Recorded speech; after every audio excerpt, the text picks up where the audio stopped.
એક વાર્તા છે.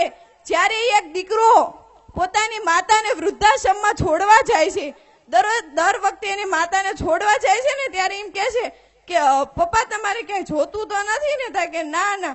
પછી જયારે એને વૃદ્ધાશ્રમમાં રહે છે, ગરડા થઈ જાય છે, જયારે એનો અંતિમ સમય આવે છે ને ત્યારે એમ કહે છે બેટા તું દર વખતે મને પૂછેસ ને કે તાર મારે શું જોઈએ છે, તો અલ્ફેર ખાલી એટલું જ કહું છું કે આ રૂમમાં એક ખાલી બધી રૂમમાં એક એક પંખો લગાવી દે છે.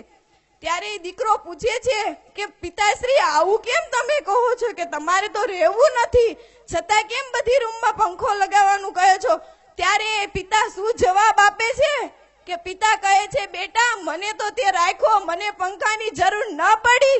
કાલ સવારે તારો જ દીકરો તને આ વૃદ્ધાશ્રમમાં મૂકવા આવશે તારે તું પંખા વગર નહીં રહીએ. એટલે કહું છું કે વેલા સવાર વાડ કરી નાખ, તને જ ખબર પડશે કે ના ગરમીમાં રહેવું કેવું થાય છે.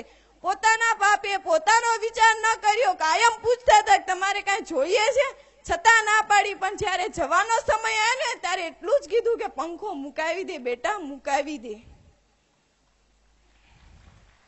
લાખો કમાતા હો ભલે મા બાપ જે નાના ઠર્યા, એ લાખ નહીં પણ રાખ છે માનવ ભૂલશો નહીં. ભૂલો ભલે બીજું બધું મા બાપને